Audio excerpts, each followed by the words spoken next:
You're listening to a CNA podcast.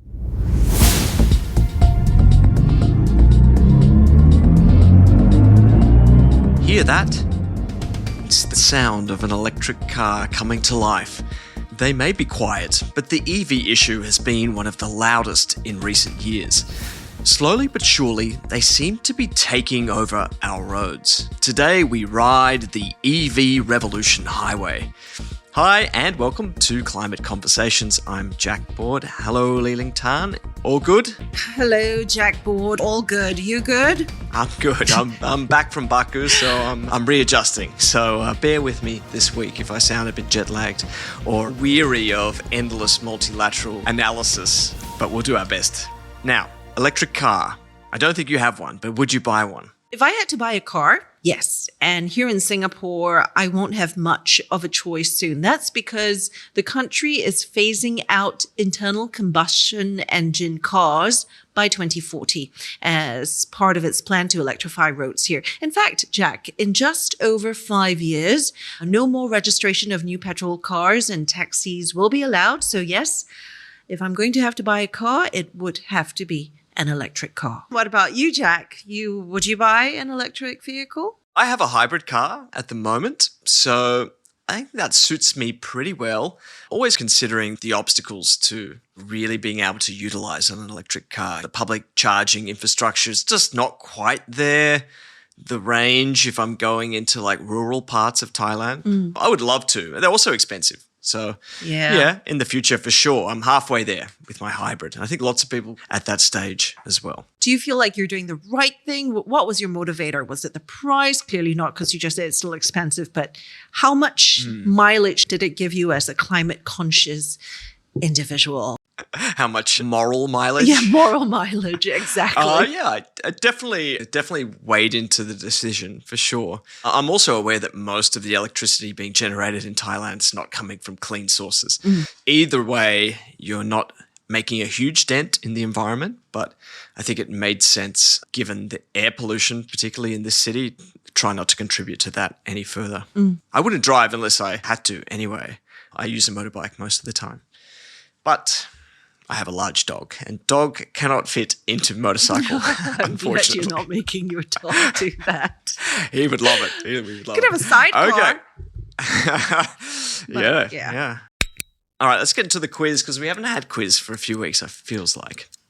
Can you tell me this week how much is the cheapest electric vehicle available in Singapore? Now, this is just based on what I can find. Please don't come at me if there is something actually cheaper. And of course, this does include the Certificate of Entitlement, or the COE, which is necessary in Singapore for vehicle ownership. And they are expensive. Do I have to name the car? I don't think there are a lot of EVs here. Look, you can give me a ballpark figure, and if you want to guess a brand, then that would be good. Okay. Answers will be at the end.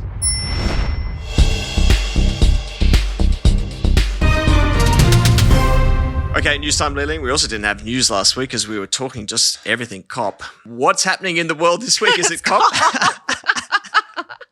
That's right. It's COP29 transitioning away into other stuff. And you'll know what I mean in a moment. We're in the second week of the COP29 Climate Summit happening in Baku, Azerbaijan. It's still going on, and it's still a bit of a toss-up about where negotiations are headed. Now, for those of you who have been following this closely, you know that there's a new climate financing goal in play to help poorer developing nations manage the effects of climate change. And the ask from them is over $1 trillion a year. The problem is they're still arguing, or rather the rich nations, the private sector companies, they're still arguing over the amount under this new goal and who should be the ones forking out the funds and then how to distribute it. In fact, UN Climate Chief Simon Steele told negotiators this week in Baku to cut out the theatrics and get to it. Have a listen. We can't lose sight of the forest because we're tussling over individual trees. Nor can we afford an outbreak of you firstism, where groups of parties dig in and refuse to move on one issue until others move elsewhere. This is a recipe for going literally nowhere and could set global climate efforts back at a time when we simply must be moving forward. Yeah, so plenty of conflict and disagreement still overtaking everything, it seems, in Baku, as well all the geopolitics around the world, which kind of consume climate issues as well at the moment. That's right. And we've been talking about this since before COP began, about what is going to overshadow a lot of the intended outcomes here in the negotiations here. And just this week, we saw Turkey reportedly denying the Israeli president's aircraft permission to use Turkish airspace to get to Baku, and that prevented him from attending the summit. We know that Turkey is highly critical of what's happening in the Middle East. All of this happened after Argentina earlier withdrew its delegation, with reports that the country might also pull out of the Paris climate deal. And the French climate minister also cancelled her trip after Azerbaijan's president accused France of human rights violations. Lots of drama. And then there's also the shadow of the looming Trump presidency to contend with. Yep, all of these issues I've been talking about for the past week and a half while I was in Baku. Kind of glad to be out of there, out of the dreaded halls. But obviously, everything's still going on, and really important that they come up with something. And as well, I guess people starting to question if the COP process is the way to go. Does the whole system need to be overhauled? Because it's just not really working. That's right. You had several key experts, climate scientists, writing to the UN. Ban Ki-moon among them. Ban Ki-moon, the former UN Secretary General, among them, who wrote to the United Nations that this COP climate talks, they're no longer fit for purpose and require an urgent overhaul. They said countries also should not host these summits if they don't support the phase out of fossil fuels. And this, of course, after Azerbaijan's president again said at COP, the COP that his country is hosting, that natural gas was a gift from God. Another sign of how this doesn't bode so well for the COP summits is how leaders who had skipped Baku were pretty much all in Rio for the G20 summit this week. Yeah, it wasn't really surprising, No, to be not honest. Anyway, a day or two left. Hopefully they will reach some consensus by the scheduled finish on Friday night, for the sake of our lovely colleagues who are still over there covering it and my climate journalist friends from around the world. I hope they don't have to stay too deep into overtime. And you and me, Liling, will be covering all of the finish as well from our respective cities. So everyone, stay tuned for that. But now it's time for our main story this week.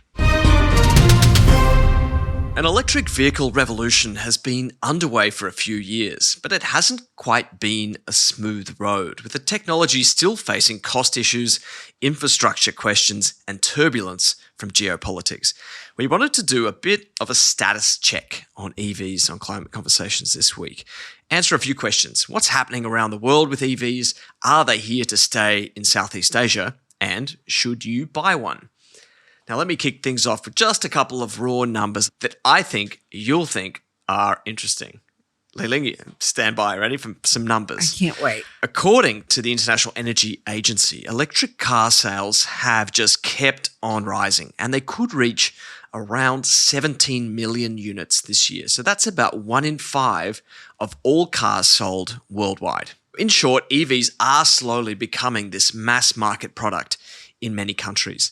And based on current energy, climate, and industrial policies, this could rise to about half of all new cars by 2035.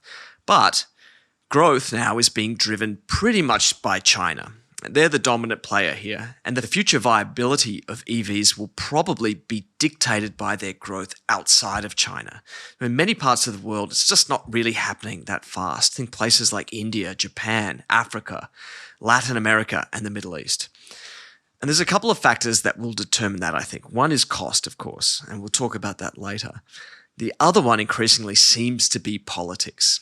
As the in-house master monitor of global politics, Liling, do you want to kind of explain what you're seeing in terms of global trends right now? Because it seems to be a blurry kind of picture. All right. It is murky in many ways, but as you said, the automotive market is driving the adoption of climate-friendlier options. And that's definitely one of the most visible and tangible areas of adoption because it affects all of us as consumers. Now, you did say too, Jack, that there's quite a lot of take-up and EVs will account for about half the number of cars by 2035. The problem, though, it's only still less than 2% of cars around the world right now. So there is still a long road for EV adoption, a long and winding and wide open road.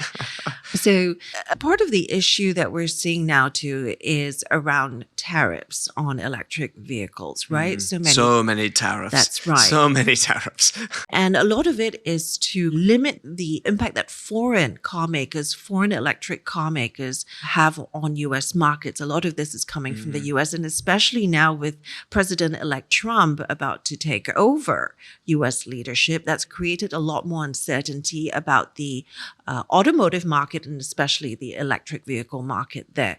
So he wants to kill this $7,500 tax credit for EV buyers in the US, and that would make EVs less competitive than their gas-guzzling counterparts. It's created uncertainty in the market, compounded by expectations that he will also slap higher tariffs on imports that would cripple supply and push prices higher. So all of that not very good for the moral mileage that we were talking about earlier, right? They are one of the tools that China and the United States are pushing, and neither side really wants to relinquish control over the sector. And Chinese electric vehicles have basically been blocked from entering so many different markets, or the tariffs are so high that they become really out of reach from customers. In Europe, this is happening as well, to a great extent. Now, Elon Musk, we get to talk about Elon Musk because isn't he now like best buddies with President Trump? Like BFFs? Tesla's an interesting part of this picture, given Trump's cutting this tax credit, as you said. But yet Tesla's on board with it. That's because Tesla doesn't really rely so much on those subsidies, on the tax credit. In the long run, Elon Musk says he doesn't expect that it will affect him that much. Yeah, it's going to hurt Tesla's competitors more. They already have advantage in the market, and think of the other big automakers in the US. If people can't afford to buy their electric vehicles, then Tesla stands to continue to dominate. I think Musk is banking on that. Now, what about the ideology, though, behind buying an EV, buying a Chinese EV as well? I think some people still see this as woke, right? I think that buying a Chinese EV, I think that's a different conversation. It's about this populism drive, right? Trump wants to protect local car manufacturers, so he wants to raise import tax on foreign car makers. And the argument against that is that, hey, you're actually preventing these foreign car makers from investing and setting up plants here in the US. And we saw during his first presidency that higher taxes on these car imports saw car makers moving their operations to other countries. There are pros and cons to this.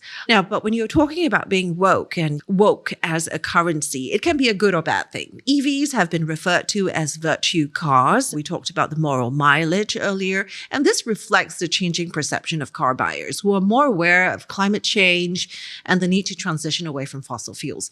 But the flip side is that you have the anti-woke crowd who reject it because it does not represent them. And I think that really is the culture clash here. And it's not happening just in the US, because so much of our cars are perceived as extensions of ourselves, right? So I think ideology plays a huge part in the consumer market. But the reality, Jack, is that the trend is driven less by ideology than by affordability. And which brings me to my next point. The International Energy Agency says the EV transition hinges on affordability. And in China, these types of cars are already cheaper than conventional cars, but that's not the case in other parts of the world. In the US and Europe, for example, they can be 10 to 50% more expensive? Yeah, so that is an impediment to purchase. Let's look at Southeast Asia, what's happening here. I think EVs, it is a growth story for sure, but it's definitely taken costs to come down, like you said, and for governments to step in with incentives, as well as allowing these Chinese automakers into the market to make that true. In Thailand here, electric car registrations more than quadrupled year on year to nearly 90,000. So it's about a 10% sales share right now, which is comparable to what's happening in the US. It's definitely noticeable as I drive around Bangkok, the number of electric vehicles that have entered the roadways. Not that we needed more cars, but more of them are electric right now. And a lot of that has come from subsidies for domestic battery manufacturing, and as well as these new Chinese brands that have entered the market on top of lowered import taxes. If we look across to Vietnam as well, the growth has slowed. There were more than 30,000 new electric cars registered last year, and you might have heard of VinFast. It's a domestic auto company that's making inroads there and even extending to manufacturing cars in the US as well. If we go to Indonesia, they were really slow to the game actually, but now some reduced taxes and an increasing number of models is also changing that picture slowly. And the government there wants 2 million EVs on the road by 2030, which seems like a wild number, but plenty of policies pushing things in that direction. Malaysia registrations more than tripled to 10,000 last year, and Singapore saw about 5,500 new EVs, which was a 50% increase from the previous year. Have you noticed more EVs on the road in Singapore? Yes, absolutely. My friends are buying EVs too. So yeah, for sure. Okay. A lot of what still seems to be missing here, and this is my experience, is there's just not quite enough public infrastructure or certainty of infrastructure. I think that's increasing, but it's also probably a mental impediment right now. One cool thing I've noticed a lot in Thailand is electric tuk-tuks. I use them quite often. They've become really popular for many commuters as that last kilometre. So if they take the SkyTrain or they're taking buses to get home, instead of using a taxi or a motorcycle, they can use these tuk-tuks. And I take my dog to the cafe. Oh, wow. But that's just me. Yeah, they're electrifying buses here. They're also electrifying hovercraft off the waters of Singapore. So it's across road and maritime transportation as well. Change is happening. Crossroad, cross wave.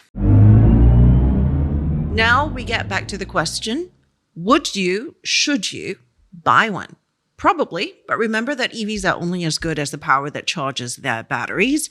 And if electricity is still generated by fossil fuels, you got to ask yourself, what's the point? Should I wait until energy sources are cleaner when we're no longer running on LNG, liquefied natural gas, or fossil fuels? I don't actually think people are doing that right now, Jack, but perhaps by the time internal combustion engine cars are phased out, power sources would be greener and cleaner. You're right. If we transition to battery-powered vehicles but still generate that electricity from fossil fuels, it doesn't quite fulfill their clean promise. But there are other benefits, of course, and air pollution is one of them. Overall, for me, I think the trends are pretty clear. Electrification of our transport sector is happening. I think in 20 years, these conventional engines will basically be gone in many parts of the world. And for me, there are other major questions, though, that remain that this industry has to overcome that we haven't really touched on much, but are critical. One is the critical minerals race, the sustainability of extracting more and more, and then the life cycle of all of these materials involved, especially the batteries. Yeah. I think, this is often overlooked, and it's often used as ammunition for people who are against these type of vehicles. Anyway, stay tuned. You might be hearing more from me in my reporting in the new year on some of these issues. A little sneak peek of what I might be doing in 2025. Woohoo. Wait, so you're going to... Don't sound too excited. Yay. Okay, quiz time. To repeat the question, how much is the cheapest electric vehicle available in Singapore? I don't know. I don't know what all of them are here. I know there's the Nissan Leaf. I know there's the Hyundai Ioniq. Do you want to list all the cars? I only know those two. I vaguely recall some of the others, but I'm not even going to venture to say what they are. But I think the cheapest would be about 150 $100,000, and that's not including the certificate of entitlement, which I think comes up to about $100,000 as well. Mass market EVs with the COE at $100K, base price $150,000. I'm guessing $250,000 for the cheapest EV. So $250,000. Actually, that's a bit too much. The cheapest that I can find is the Aeon ES Electric. It's a Chinese-made sedan. It comes in at just under 136,000 Singapore dollars, including COE. That's outrageous. But, given the cost of driving in Singapore, 136,000. A review that I found of it said, what it lacks in material luxury, it makes up for in space and practicality. And you can buy the same car in Thailand for about 850,000 Thai baht or about 33,000 Singapore dollars. Singapore is not a good place to own a car unless you absolutely can afford it. So maybe that's the message. Yeah. Instead of buying an EV, no cars. Yep, that's right. That's it for this episode of Climate Conversations. Thanks as always for joining us. We loved having you there on the other side of our microphones. We'll talk to you next week. See you all back here, same time, same place, for our final episode this year before we go for the holiday break. I'm Liling. And I'm Jack Board. Thanks as always to the team that put together this podcast. Saye Win, Tiffany Ang, Janani Jahari, and Crispina Robert.